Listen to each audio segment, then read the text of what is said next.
আল্লাহর হাবিব পরিষ্কার জানায় দিলেন, মান শাবা শাইবাতান ফিল ইসলাম হারামাহুল্লাহু আলাইহিন নার।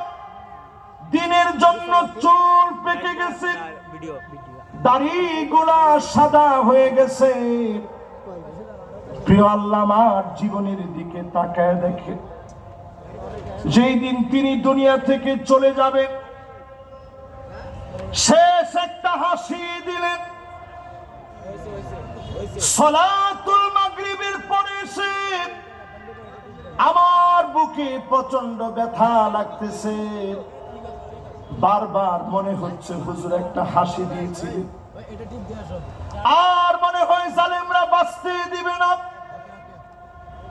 তিনি সেই মুহূর্তে একবারের জন্য বাতিলের কাছে মাথা নত করে নাই। আমার বুকে প্রচন্ড ব্যথা লাগতো, তৎক্ষণাৎ আমি শুয়ে পড়লাম।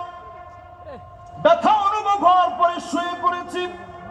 হঠাৎ করে টের পেলাম একটা ভূমিকম্প হয়েছে। আমার কাছে মনে হয়েছে প্রিয় আল্লামাকে মনে হয় আর বাঁচতে দেয় নাই। সাথে সাথে মোবাইল ধরলাম, একটার পর একটা ফোন আসতেছে, মানুষেরা কাঁদতেছে। ভূমিকম্প অনুভূত হওয়ার পরে আমি দৌড়ে হসপিটালে গেলাম, দেখার সুযোগ হয় নাই। লক্ষ লক্ষ মানুষ হয়ে গেছে। ছুটে গেলাম হুজুরের বাসায়, শেষবারের মতো হলেও দেখব, আর দেখা হয় না। চলে গেলাম পিরোজপুরে, বলতেছে জানাজার নামাজ পড়েন, আর না হলে এখনই গুলি চালাবো। ওই দিন আমরা বলেছিলাম যে জালেমেরা জানাজার নামাজ পড়তে দেয় না, এক বছর আল্লাহ ওই জালেমদেরকে টিকতে দিবে না, দিবে না, দিবে না।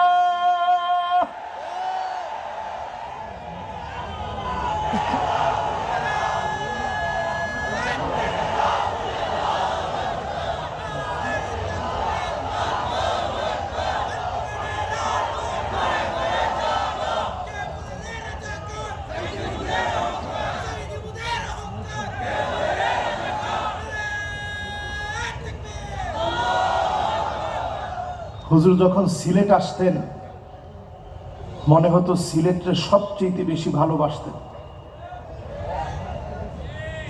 ঠিক এত আসতে সিলেটের আওয়াজ কি তা অত আসতেন? একটু জোরে খন জিও, ঠিক আছে না? এখন এবার একটু আমার সাথে সাথে বলেন, আজকের এই দিন প্রমাণ করে দিয়েছে আল্লামা সাঈদীকে যারা রাজাকার বলেছিল তাদেরকে কলার পাতার ভিতরে শোয়া গলার ভিতরে টান মেরে প্রমাণ করে দিয়েছে মিথ্যুক বিচারপতিদের স্থান বাংলাদেশে হবে না, হবে না, হবে না।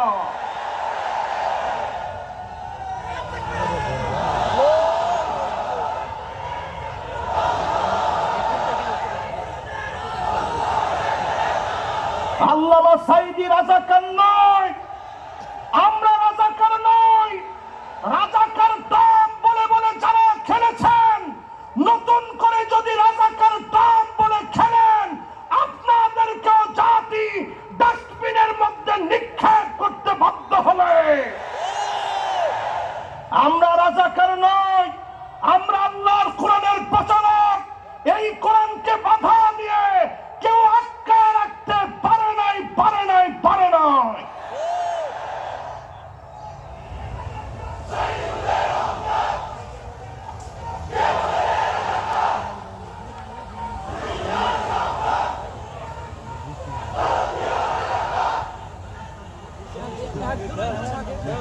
সুতরাং আজকের এই মাহফিলে আমরা পরিষ্কার বলি, এমসি কলেজ মাঠ আজকে প্রমাণ করে দিয়েছে আল্লামা দেলোয়ার হোসেন সাঈদী রহমাতুল্লাহি আলাইহি তিনি চলে গিয়েছেন দুনিয়া থেকে। সারাটা জীবন বেশিরভাগ সময় তিনি কোরআনের খিদমত করেছেন। এই খিদমতের কারণে মানুষ তাকে আজও মনে রেখেছে, ঠিক কিনা বলে? কোটি কোটি টাকা খরচ করে দেওয়ালে দেওয়ালে আপনারা ঠিকই নাম লিখতে পেরেছিলেন, কিন্তু আল্লামা সাঈদীর নাম বুক থেকে মহব্বত থেকে মুছে দিতে পারেন না, ঠিক নেই? একটা হাদিস, হুজুরের সামনে বসে কথা বললে ভয় লাগে আমাদের। উনি কিন্তু যেখানে সঠিক হয় দেখবেন মাথা লড়ায়, যেখানে যদি ভুল হয় তাহলে অবশ্যই উনি আমাদেরকে ভুল ধরায় দিবে। একটি হাদিস পরিষ্কার আজকে আপনাদেরকে শোনায় দিতে চাই। আল্লাহ পাক যখন কাউকে ভালোবাসেন, ইন্নী উহিব্বু ফুলানান ফাহিব্বুহু, জিবরিল আমি অমুককে ভালোবেসেছি, তুমিও ভালোবেসে ফেলো। এই ভালোবাসা যখন আরশে আজিম থেকে আসে, দুনিয়ার মানিক চোরাদের মতো লোকেরা টেনে কমাতে পারে না।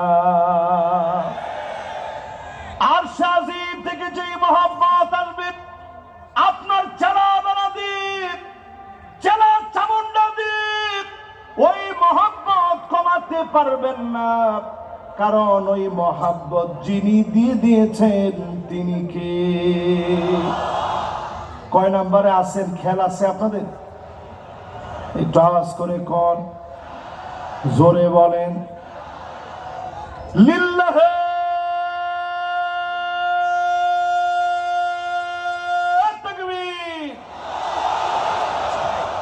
আমি অত্যন্ত খুশি হলাম।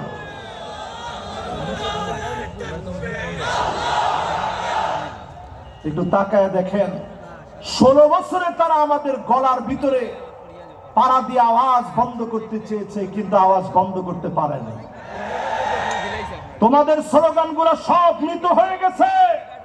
নেতা তোমার ভয় নাই, আবার কয় ইটা স্লোগান হইতো নি, ইটা স্লোগান আর হইতো না। স্লোগান চলবে নারে তাকবীর, আল কোরআনের আলো পার্লামেন্টে চালো, নারে তাকবীর। মাশাআল্লাহ। অনেকে চিন্তা করবে যে হুজুর নিজেই চাইছে পার্লামেন্টে জ্বালাইতে। আচ্ছা একটু চিন্তা করেন তো দেখি, পার্লামেন্টে জ্বালানোর বিপক্ষে যারা আছেন আপনাদের আসলে কি ঈমান কদ্দুর আছে? একটু হিসাব করেন। আপনি নিজে যদি চান যে পার্লামেন্টে আলোটা না জ্বলুক, ঘরের ভিতরে এসে জ্বলুক, এই আলো টিকবে কতক্ষণ? কথা কয় না, জোরে কন। 54 বছরে সব দেখা শেষ, সামনে হবে আল কোরআনের বাংলাদেশ। আপনাকে আমার সাথে একমত? জোরে বলেন একমত? এই জন্য আল্লাহর কোরআন সংসদে জালো, এটা তো আসছে। সবচেয়ে বড় আওয়াজে সংসদে জালো এই স্লোগানটা দিতে হবে। দেন তো দেখি এখন।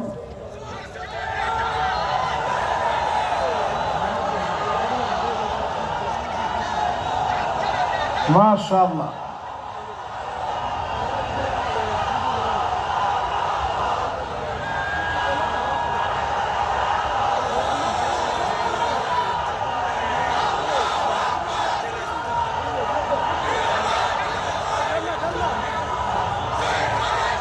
মাশাআল্লাহ মাশাআল্লাহ। সংসদে আমরা জ্বালাতে চাই তো ইনশাআল্লাহ। হক মা তো আহাম্মক বেজার, হক মা তো আহাম্মক বেজার, বুঝেননি? সিলেটের লোকেরা বুঝুননি? হক মা তো আহাম্মক বেজার, গরম বাতে বিলায় বেজার। তাকায় দেখেন মিজানুর রহমান আজহারি তেমন কিছু বলে নাই। হক মা তো আহাম্মক বেজার, গরম বাতে বিলায় বেজার। আজকের সিলেটের মাঠ প্রমাণ করে দিয়েছে মানুষ এখন আর অন্য কিছু চায় না, কোরআন দিয়ে রাষ্ট্র চলুক এটা চায়।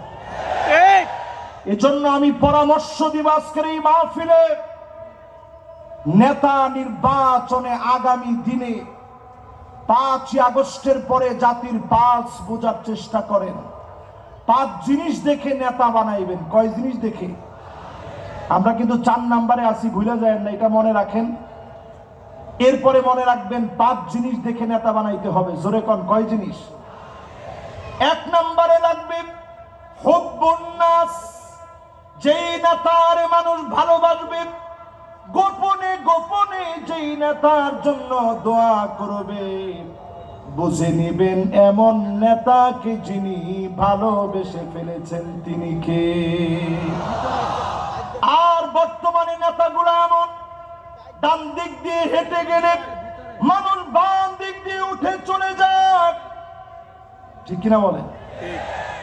মনে মনে মানত করে, শাহজালালের দরগায় 50 টাকা দিব যদি নেতার চেহারাটা না দেখি। এরকম নেতা আছে না? এইরকম নেতা তুমি অন্যদের নেতা হতে